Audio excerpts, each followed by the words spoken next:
So, hello everyone. I'm Viktoriya Luchka. I represent NGO Fight for Rights, and we work with Clean Cinema. And I also have a colleague with us. Hello everyone. My name is Yulia Sachuk. I am the head of an NGO, which also fights the rights, and also I'm the co-founder of the initiative Accessible Cinema. So today we're going to talk about making the events accessible, in particular when we talk about film events, about online and offline screenings, and in general, how we make cinema accessible, what are the practices in the world, and how can we make film accessible in Ukraine. First of all, I would like to say a couple of words about our initiative and what we started from. It's great that we are on air of DOCU Days now because everything started several years ago when we worked for DocuDays. We made the first audiovisual descriptions for them. In particular, it was for the film The Faraway Barking of Dogs. And that was the first film that people with a visual impairment could see. Actually, it was great experience. We got a lot of positive feedback from audience with visual impairments. And this is how our active initiative started, as well as our big mission, dream, and goal, so that all films that are released to the cinemas in Ukraine are accessible for people with visual and hearing impairments. So what is audio description? This is an additional audio track which describes everything happening on the screen. And in this way, uh, people with visual impairments can see the film along with everyone else. What's also important is that audio description is a long-standing practice. It has been around since 1970.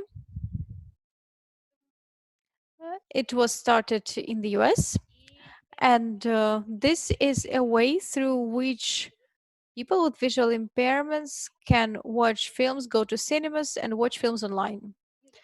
So, Yulia, I guess I'm going to be an interviewer of sorts today. So could you please tell us what accessible cinema means for you, and why is it important for you? We know you have a personal story which is associated with that. Yes, actually for me, except that accessible cinema is one of the favorite initiatives of our organization, I do believe that for Ukraine it is a rather progressive, and just as most initiatives in human rights and rights of people with disabilities is very simple, but at the same time, that's true. For me personally, that's even more, because actually I do have visual impairments. And probably before I watched a film with audio description, of course, it was films from the internet. I didn't understand how cinema can be great and how it can captivate and how you can get more information out of it. Yes, I can see, but what I see on the screen is a very bare minimum. And these additional descriptions, audio descriptions, this additional audio track uh, gives me an opportunity to understand what's happening.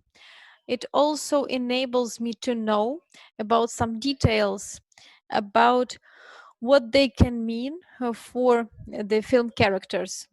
So to have this full idea about the film, about this artistic work, which I see on the screen. And yes, the story is also associated with the following. Before we actually were making films for DocuDays, I think it was 2018. Even before that, my friend and I, so me and Irina were invited to the opening of the festival.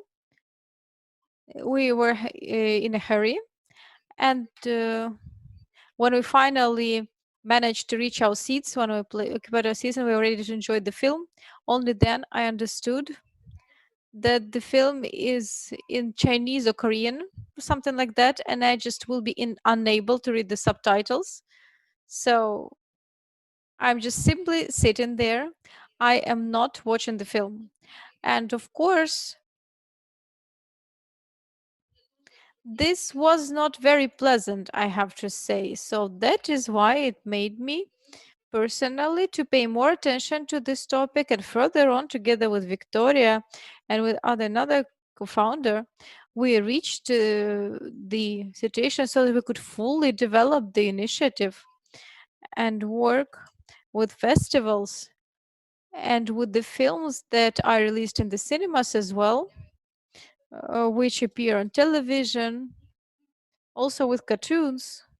So we also have new directions to work, but we'll tell about this a little bit later, Zadistan. Yes, we'll talk about everything and tell you. So just remind about this story. Because in this whole story, you actually shared your experience how you were unable to watch the film at the festival opening, and also had experience of organizing its distribution, also with the help of visually impaired people initiative. And okay, yeah, there is a problem, then we have to solve it somehow. This is how we started making audio descriptions for the film. Then we also had another big problem. Even when these audio descriptions were ready, and in theory, they could be viewed together with the film, there was a question, how do we view them? Because if the film is in the cinema, it is new. To do that, we need to have additional equipment in the cinemas. And that means also additional costs for procurement of something, and the equipment which is similar to simultaneous interpreting equipment, it is expensive, and not all cinemas can afford that. Not all cinemas have this, there is this option that they would agree to. And we faced this problem seriously when we presented film Zidzio together with Zidzio film for the first time, and then we decided that we have to somehow work more with this problem. Therefore, now we have a very cool mobile solution which allows all people with visual impairments to watch films in the cinema, and the cinemas don't need to buy any equipment for that. This works in the following way. You simply have to upload to download your Catch a mobile app, and this mobile app is going to synchronize all this audio description with the film itself. And person with visual impairment can come with any of the friends or relatives to watch the film for the loved one to the cinema, sit down together with everyone, uh, download this mobile app and watch this film together with everyone. And actually, this is the coolest thing about this problem, because it allows people who can go on par with everyone to watch films in the cinemas. Yes, I didn't hear. Okay, I can add from my side as well that actually there are even some legislative amendments lobbied now, because there was this problem always that in cinemas there is no equipment. And how do we solve this problem? Even on the level of the state, this problem was looked like as like a real threat.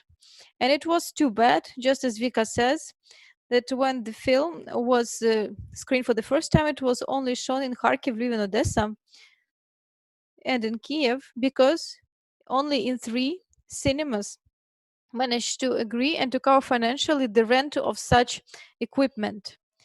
And as for the mobile app, most probably uh, uh, it's today's impression, because on the one hand there is lockdown and there is COVID-19,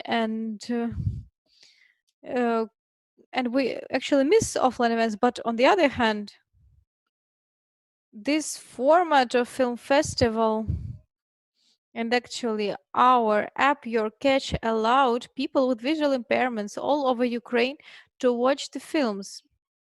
Vika and I, we receive lots of comments, lots of feedback from these people, and this is an incredible feeling, because people they're not just watching some kind of film at home with their friends, with their family, but they also share all this. They do it at the same time. That's probably for the first time that is happening. There is this whole wave. Somebody is in Kiev, somebody is in the Zhytomyr region, somebody is in Lviv. People share their impressions in their Telegram channels, on Facebook pages. and they become a part of all that. We finally reach this real stage. They're not just audience coming to one film, they become full participants of the film festival, which is attended by people from all over Ukraine. And there's this incredible feeling going on. So really, online format helped to develop this digital inclusion. And again, thanks to the DOCU Days Film Festival for making that possible. Okay, and what's also important, if before only visually impaired people from Kyiv were able to watch DOCU Days films, but now all regions of Ukraine are including the process, they watch that. I would also like to remind you that now at DOCU Days there are 3 films with audio description. This is the film Our Time Machine. According to the information I'm told, this is the biggest favorite among our audience. There is also the film The Border, and another Ukrainian film was also accessible. Earth is Blue Like an Orange, and that's very cool that now people with visual impairments in Ukraine can watch cinema, watch documentaries in particular. This is a totally different genre, which, if we talk about feature films, somewhere you can find audio descriptions to some old films on the internet. With the documentaries, people just discover this genre from scratch. And this is a totally new and fascinating experience that they live through.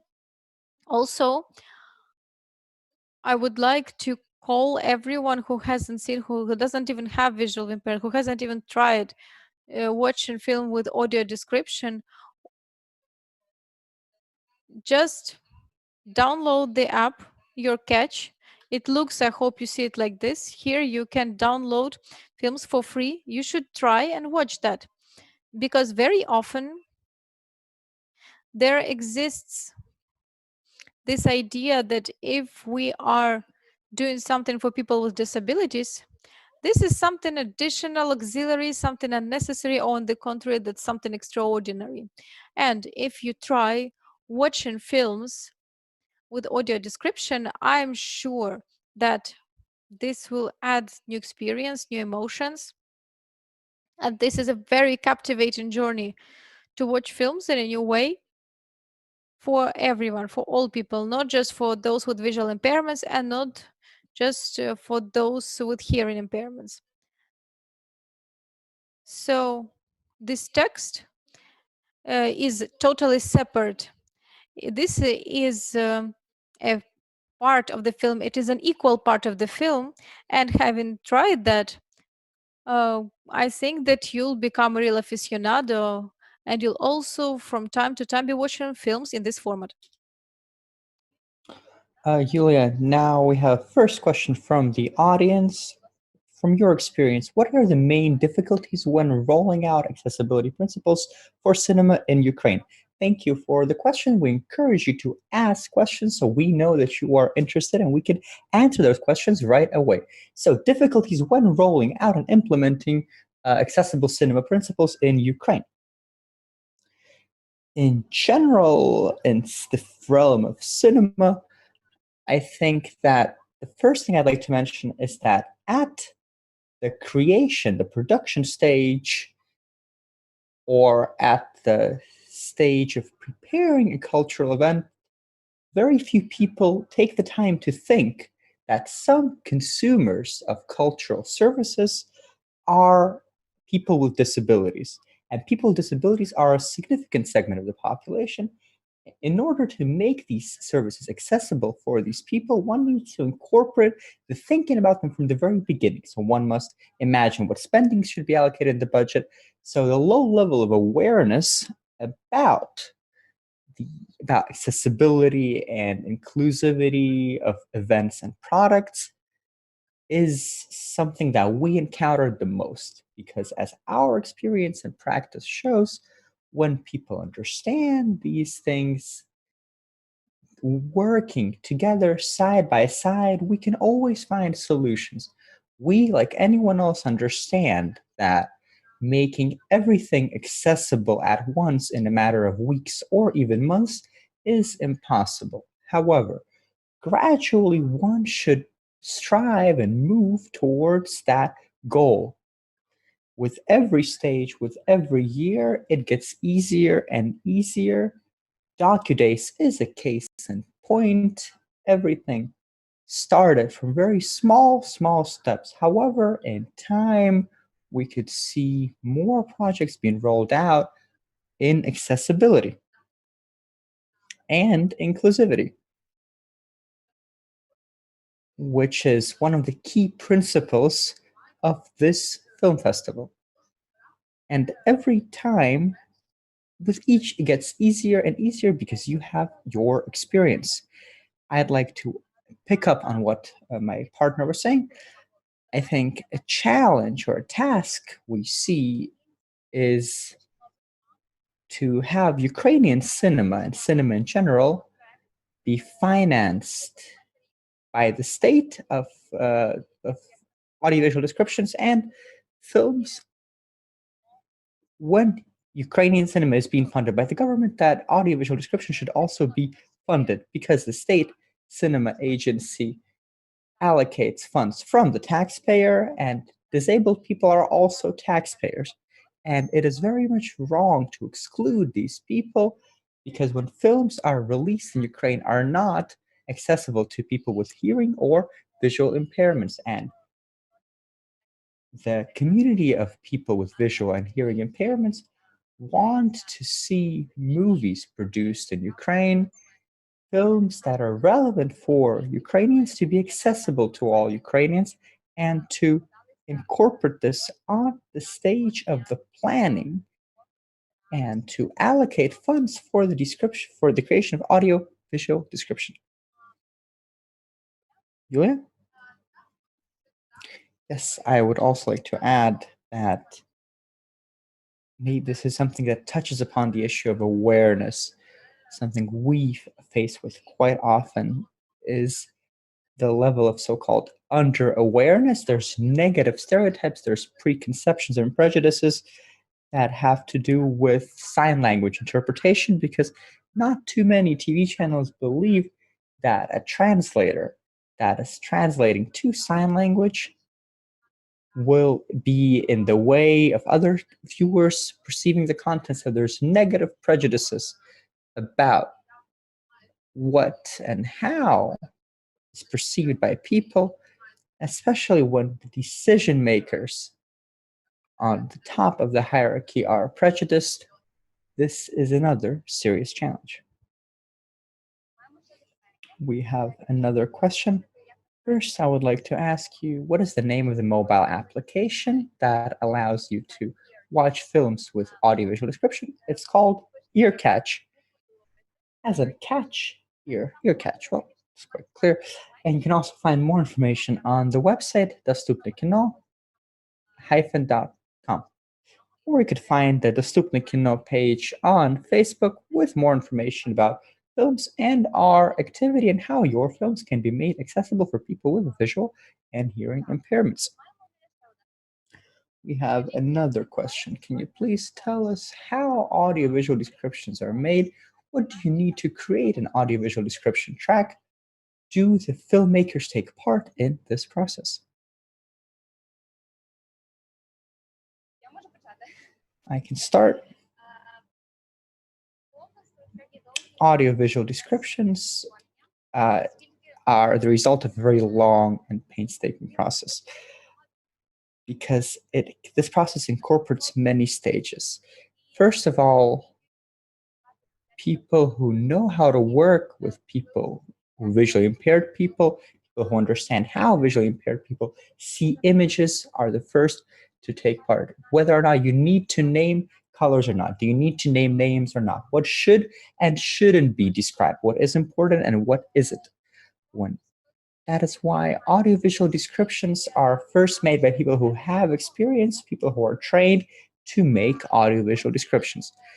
The second stage is working with visually impaired people, with our experts and our consultants who provide a recommendation at the trial stage, whether or not there is enough descriptions, whether some things have been described and some things they're missing, and in this joint cooperation with our visually impaired consultants, we are able to arrive at the end result of the text, which will be used in the film. It must be noted that audiovisual descriptions are recorded in the between the dialogues and between the key sounds in the movie, and it is important not to overwhelm a film and for the audiovisual description to resonate with the style of the film itself. Do we work with the filmmakers and the people engaged in making the film during the audiovisual description creation? This would be a perfect scenario if this was possible. Sometimes the crew of the film takes part, they read comments, and because the crew has an internal, their own understanding of the film, they have insights that could become available to our team, and sometimes their hints are extremely important and extremely relevant. However, from our experience, usually the crew doesn't have the time to take part in creating audiovisual descriptions, and they delegate the bulk of the work to us, and in the end, we get a ready-made track, an audiovisual description track that exists independently from the movie, and that is very important to keep in mind because when we're working with the owners of the films, we make sure to comply with all copyright requirements. And when we upload the audiovisual description track to the mobile app, it is completely safe and it cannot be downloaded or extracted from the app. And this makes the film accessible. Yulia, would you like to add something? No, I think you've captured it quite well. I would like to say that this creation can take place either on the stage of the finished film or when the film is still being shot during the filming process. Both scenarios have advantages and disadvantages, but I would like to stress that it is very important to focus on the quality because many people feel like this is something that a friend can just tell a visually impaired person what's going on, but this is an amateurish approach that will not stand. There are rules, there are standards that our experts comply with. Our visually impaired consultants are also trained to comply with these standards because this is similar to film critique. So this person shouldn't, the consultant shouldn't just express what they're dissatisfied with. They should also try to see what should be changed and explain those changes, substantiate them. And after the text has been finished, we also try to find a voice for the voiceover, and that is also a very important stage because every film must have its own voice. The voice is selected taking into account many factors such as what is the nature of the film, where are the events taking place, how should the film be best perceived by visually impaired people, and what can affect this. But the voice is very important because it conveys certain emotions. It can either resonate with this film or dissonate with it. We would like to thank our readers, very much the people who are voiceover actors, because every voice for us is a small story, much like every text.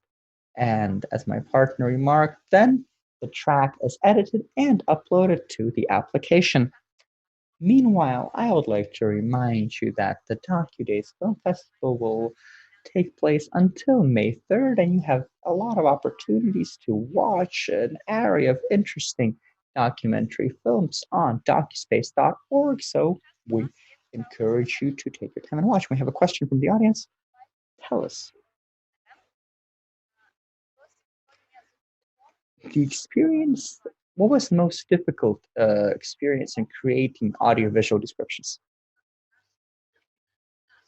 I think what we did yesterday was most difficult. Can you please share that story? Now we are helping make remote learning more accessible, or the lessons that will be broadcast to students, we also make audiovisual descriptions and a small animated segments of 19 seconds of 30 words or so. But there is a lot going on in the shot because shots change practically every second. And this, we also make trailers when there's so much going on and so little time and a lot of sounds. I think that must be the most difficult part because you want to give information about the film and the pauses that you are given, and but you don't have the time to do so. That is why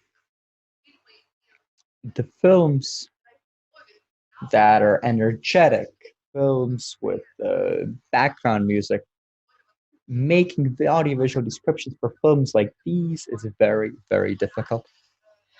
However, if you talk about the moral aspect of this issue, I would say that there were two films that I could highlight as most difficult. The Far Away Barking of Dogs is the most difficult film, as well as the first 100, another DocuDays feature. This was our first experience when the film was screened in a large cinema, in the Zhovten cinema in Kyiv. And to this day, I remember when it was snowing and we would come there in the morning and we would try to screen the film simultaneously to make sure it would work in the empty cinema hall. And that was the most worrying moment for us. And the film we were working with in the fall was the first film in Ukraine that you could watch with an audio-visual description on the app, and you could watch it during the screening in cinema when it was released in cinemas. And to us, it's a very responsible thing. We worked a lot on both the text and the technical aspects of this implementation. So these are the two films that combine both responsibility and worry. I completely agree with you. The first experience of having people with visual and hearing impairments see the cinema with other viewers at the same time as the film was screened, not post-factum. And I think it's very important to understand that you should make relevant cinema accessible. Of course, we need to stress the fact that hearing and visual impaired persons want to be in the know of what's going on in the cultural sphere, and that is why we need to work with cinemas that are screened in cinemas, that are screened online, screened during film festivals to engage people with hearing and visual impairments into our events. And the golden rule of inclusivity is not to make activities designated for hearing or visual impairments or with other kinds of impairments. That is why it is a very relevant topic. Yulia, we have another question. How do you find voiceover actors? You're the expert, so maybe you should take this. If I was more of a fan of the religious model of disabilities, I would say that I have a superpower and I feel them because I have visual impairments and I hear voices and they resonate in my heart. However, voiceover actors and people who could do voiceover, I wouldn't even I say that wouldn't even. we're actually doing that in the right moment, and these are the people that we are meeting. For example, Denis Denisenko, who works in Hromadske radio. I remember I was just invited to the air, and then we actually met for the first time. And then after the air, we were saying goodbye, and I said that I would email him because I really need his voice. It was also the same for. It was the same about other radio talents. Actually, there were lots of other films like Israel and others, and That was also our tradition. Then also thanks to great thanks to Sonia Sotnik. She also lent her voice. There are lots of radio DJs, for example, radio show hosts. But one of the conditions is for the people to understand what they do, so that it is important for them.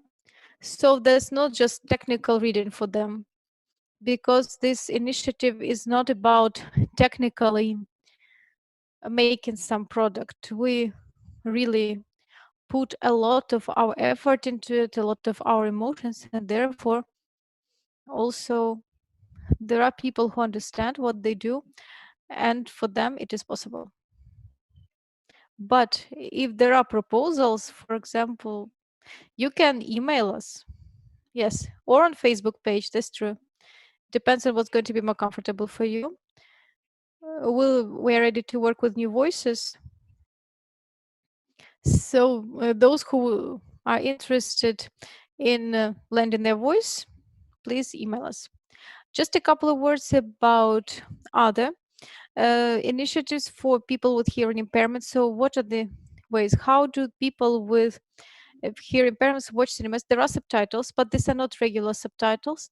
We call them extended subtitles. Their peculiarity is because that accept all the cues and the dialogue.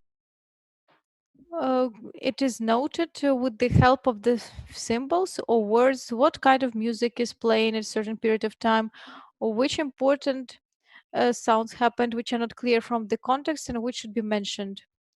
For example, something exploded or you didn't see it in the frame, or for example, there is melancholy music playing, or you can even indicate the specific song, and also some other small things. And thanks to these subtitles, people with hearing impairments can watch cinema, can watch films anywhere in the cinema or at the comfort of their homes. The most important is to have subtitles. When we talk about cinemas, there is an important moment here. The most comfortable for people with hearing impairments is that subtitles are on the screen in the cinema itself. And we have a lot of different feedback. Cinemas, on the one hand, are only for developing this action of the activities to engage people with hearing impairments into cinema. For example, Planeta Kino are ready to show films which have adapted subtitles at on a certain day, at a certain time frame, or even more times. But the problem is that distributors are not ready to provide a film copy with the subtitles, because they believe it's going to be uncomfortable for other audience in the cinema. That's a complicated issue, because on the one hand, it might be like that, but if it doesn't, like, do subtitles bother you if you watch something on DocuDisc, for example? In my opinion, no. Maybe a couple of minutes you notice it, but if you don't use subtitles, if you understand the language, then you simply keep watching the film and there are no problems for you, I think.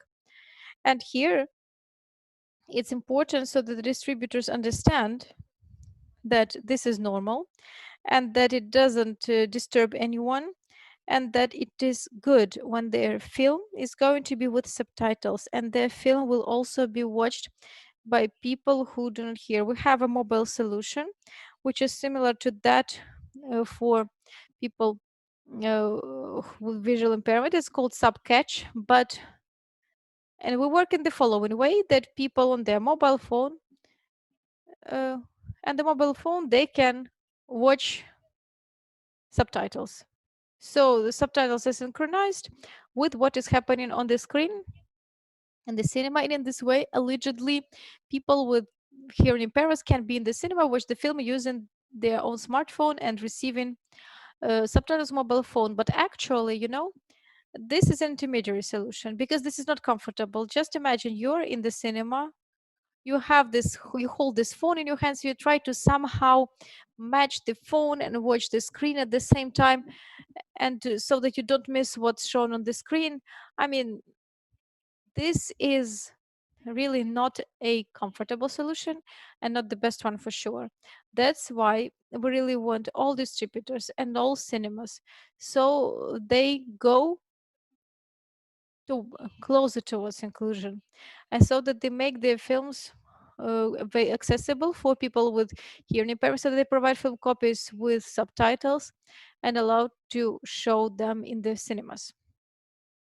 Yes, so that was about people with hearing impairments, and it's really cool. You probably already know that films of Documentaries Festival are also accessible for people with hearing impairments. There are adapted subtitles there. Pay attention if you watch films online. What's written in the brackets, these important things which are described so that people with hearing impairments could actually watch the film. Yes. So, how do you choose films to which you develop audio description or subtitles? That's a very interesting question.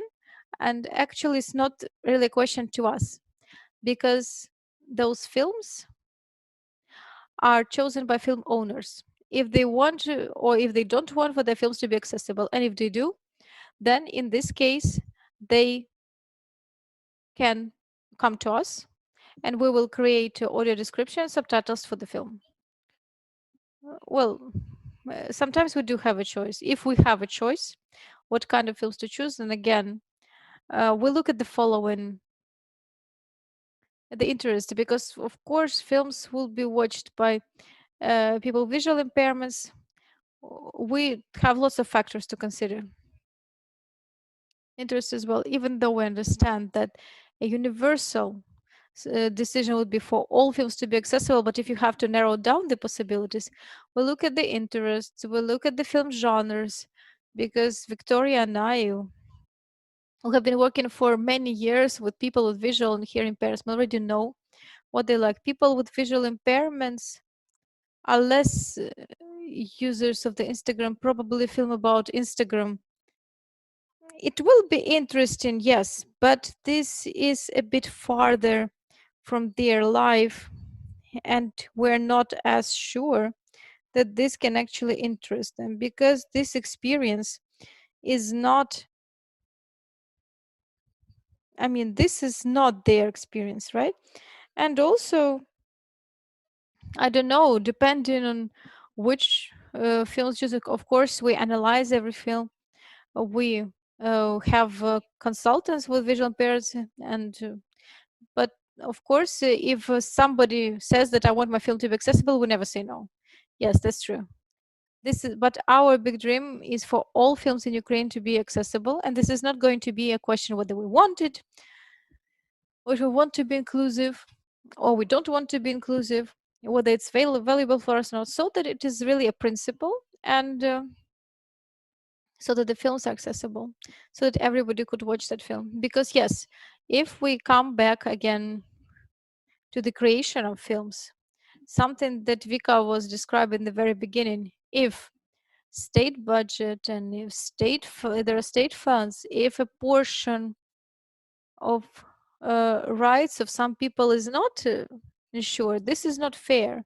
And again, at this initial stage, when only the budget of the film is only planned, and they plan to do it in a good and reasonable way, then again, this is not that much money with regard to the general budget of the film. This is maybe like decimals of a percentage. So on the one hand, we talk about being inclusive, uh, some events, film festivals, and everything. But on the other hand, we also we also shouldn't forget that these are our rights as people with disabilities, and those who create these products, they cannot create these programs in a non-accessible way, so that we don't live in medieval age anymore. Okay, thanks for reminding me, by the way.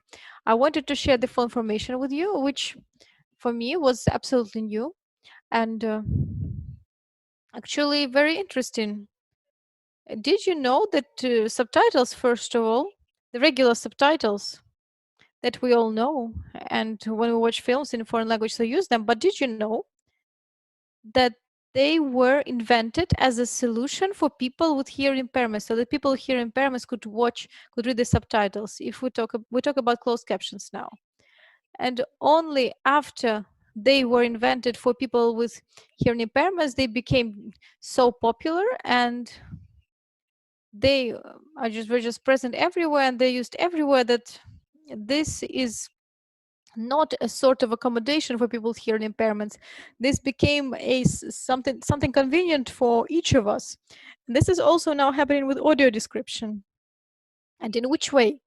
As the film has audio description, it will be possible to watch it. If we talk about people who see, when, for example, we turn the film on while we're driving the car, we just listen to it as a radio. This is also one of the ways how we can watch the film. This is a totally new thing, but with regard to the fact that audio format becomes more and more popular, such audio format for film viewing will also become popular. And what is now comfortable for people who don't see, for example, watching films with audio description, why the audience will also start doing that due to some other reasons, which may be unusual for the time being. Yes. Maybe you have more questions, so please write in the comments no matter where you watch us, and we're going to see them. Okay, yes, there is a question.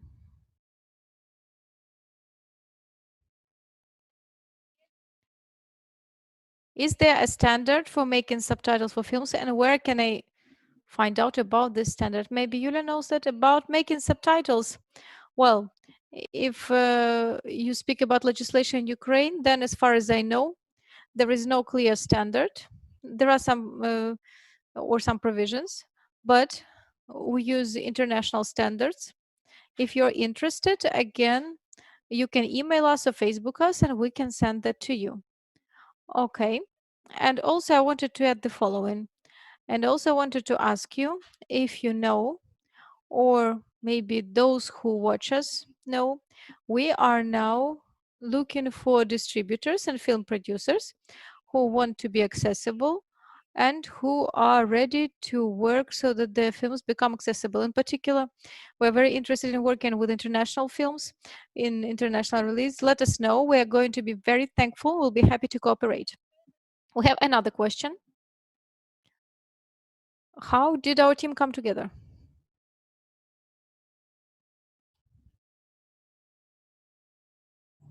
I don't know.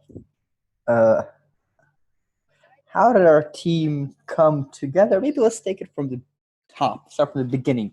If you rewind the story back, we have Andriy Tovchuk in our team, and the events unfolded simultaneously. Andriy Tovchuk, like Vika, is from the city of Lviv, and I met Andriy when we were organizing a bike marathon.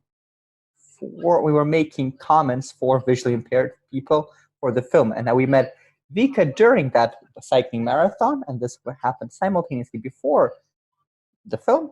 So I got to know Vika, and when the film was screened in Kiev, I was there, and before that, I think I also watched a couple of films, a couple of foreign films with description for visually impaired people. And when we started working and talk with DocuDays, I remember that I called someone who was helping us make these audiovisual descriptions, and then I called Andriy to get him on board as well. And then Vika brought this all together, and she gift wrapped it, so to say, and she said, how about we not only work now, we not only work sporadically, but back then you were already a student of the Lviv Business School. Let's turn this into an initiative. It took us a long time to find the name of the initiative. We would try different options, but everything would take place with multiple parallel tracks, and we ended up at our common goal.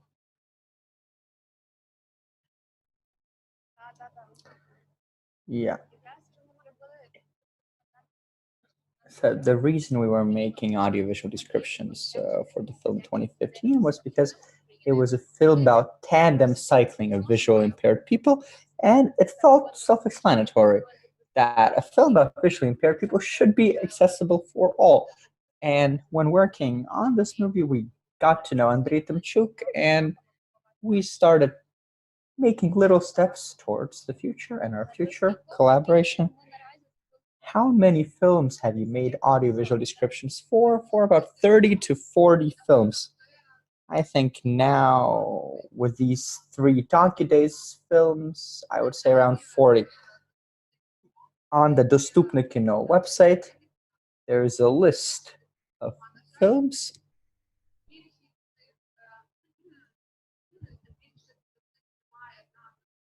Sadly, most of the films are not present on the app. This depends on whether or not a film is online. Like My Thoughts Are Silent is online. Some films are online. Some films aren't yet online. I can't quite give a name doesn't come to mind, but you need to have a look at the list of films, and many of them are available. Another thing to note about the app is that with the app, you can watch films wherever you are. In the cinema, you go there, you buy a ticket, you turn the app on, you watch the movie. At home, when the film is already available to you at your whenever you want it. At the festival, you can see these art house locations. That's also the app. You can take the app with you wherever you go. If you screen it elsewhere, there are no limitations regarding the device or the location where you watch the movie. When the audiovisual description has been downloaded to EarCatch, it stays there forever, and this film becomes accessible and will remain accessible forever. I'm thinking back to our first experience of working in this vein, and to us was a very important moment because all films for us are breakthrough moments, of course. And this is a film that was shown on television on one of the nation's leading TV channels, and it stayed uploaded to their platform online. And to me, this is very touching. It's touching when I can imagine someone sitting in their living room. If the mom of the family is visually impaired, she can sit down with her child, or a husband and wife, one of the partners is visually impaired. They can just turn on the television, turn on their phone, and watch this film together. A couple of years ago, this was something we could only dream of, and to me, it's a very heartwarming moment.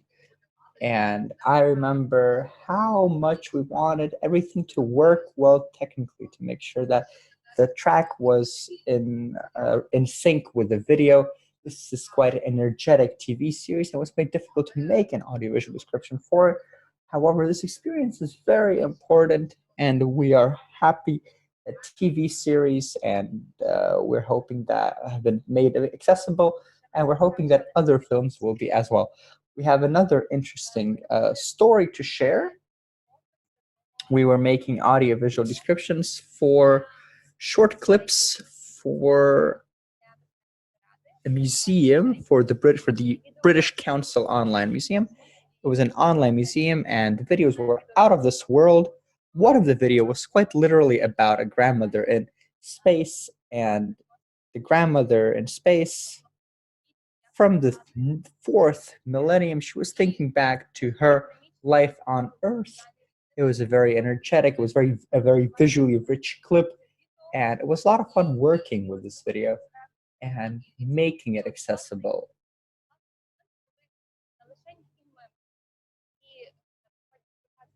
What's fascinating is that you not only make films that are screened in cinemas accessible, but you make museum clips, and we're hoping we're going to make advertisement accessible for visually impaired people as well. and a lot of other things will be soon made accessible. Yes, this became particularly important during quarantine and the lockdown because a lot of museums, a lot of cultural institutions are opening their doors to visitors online. But the question is, are they accessible? And I think back to our experience working with the British Council, and I think maybe you could share the link. This is very important. And apart from the sound, we also provided sign language interpretation. And that is fantastic because it is another element of life, a part of life, a part of art.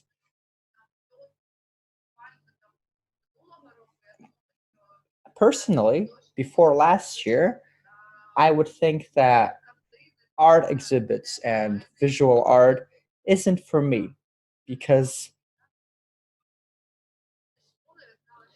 back when I was a student in school, I realized that I couldn't see visual art when teachers showed it to me, but this was a fantastic solution.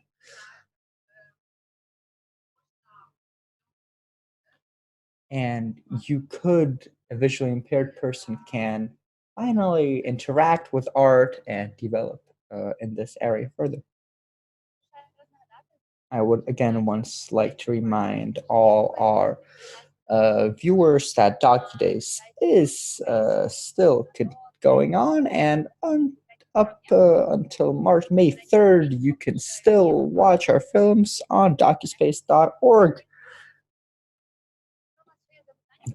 If you have questions, please send us a comment, and we will be happy to answer those comments. And if not, I would like to conclude that you can get in touch with us either through Facebook or through our website. We would be happy to help you in making your films or events accessible. Yulia? I think I can say the same. I would like to thank the film festival for its accessibility. The feedback we've gotten from visually impaired viewers, the feedback of my friends are fantastic. They say, oh, it's so convenient when there's subtitles or when there's audiovisual descriptions. So I'd like to thank you for your inclusivity, and I hope that we are going to duplicate our success online as well. Yes, and again, you can record your video response on docuspace.org on the page of the website you're watching, and this is a way for you to communicate with the directors and filmmakers. And this type of interactivity is very important when we are locked down in our homes. What else?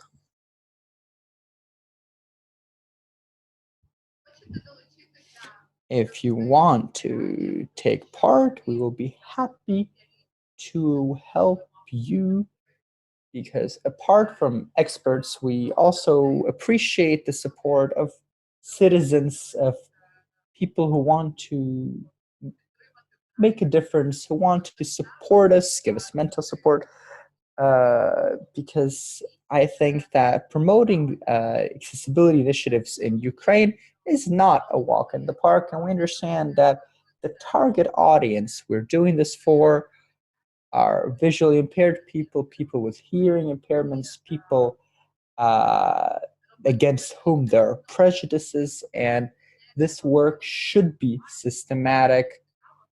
And this is not something that's interesting to most filmmakers and festivals. And if you would like to join us, we'd be very, very happy if you did.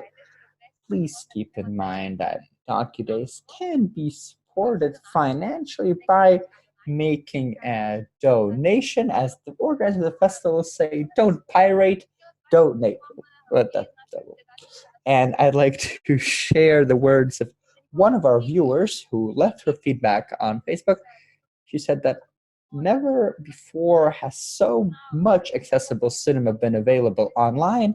She is amazed that this opportunity is out there and that she's finally able to see so many films in this brief period of time. I completely agree with this. DOCU days, like during the beginnings of the festival and today, when the festival was still online, a lot of visually impaired people attended the screenings, and to them it was the first time in the cinema, although they were already middle-aged by then. And to me, this is about cinema, but it's also about life experience and about equality. Thank you. Thank you for staying with us today. See you later. Goodbye.